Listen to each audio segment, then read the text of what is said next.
ప్రభుజీ, మీరు ఇంత అంటే భక్తి భావనతో ఉంటూ ఉంటారు కదా.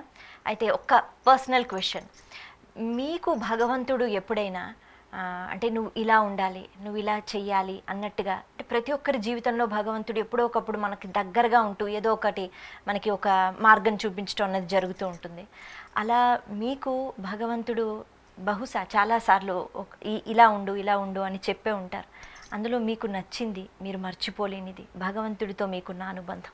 మా జీవితంలో మేము ఒకటే ఆలోచిస్తామండి. మా జీవితంలో ఏది అడినా సరే, ప్రతి క్షణము కూడా భగవంతుడు నాకు ఏం నేర్పించాలనుకుంటున్నారు, ఇప్పుడు నేను ఏం చేస్తే భగవంతుడికి ప్రసన్నం కలుగుతుంది అని ఆలోచిస్తాను. ఏది జరిగినా సరే, ప్రతి ఒక్క జీవితంలో ప్రతి సిచ్యువేషన్లో ఏదైనా నాకు అనుకున్నది జరిగాను అనుకోండి, సరే భగవంతుడికి ఇది ఇష్టం. అనుకుంది జరిగింది అనుకోండి, సరే ఇప్పుడు భగవంతుడు ఏం చేయాలనుకుంటున్నారో చూద్దాం అని వెయిట్ చేస్తాను. వెయిట్ చేసినప్పుడు స్వామి దానికి ఆన్సర్ చేస్తారు.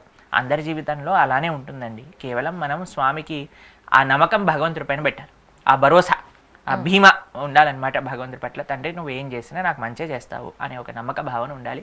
నాకు అనిపిస్తుంది ప్రతి క్షణము కూడా భగవంతుడు మమ్మల్ని ఆ విధంగా నడిపిస్తారు, ఏ డిసిజన్ తీసుకున్నా. ఎందుకంటే మేము ప్రతి క్షణము ఒకటే ఆలోచన చేస్తాం, ఇది చేస్తే కృష్ణుడికి నచ్చుతుందా, ఇది చేస్తే భగవంతుడికి నచ్చదా.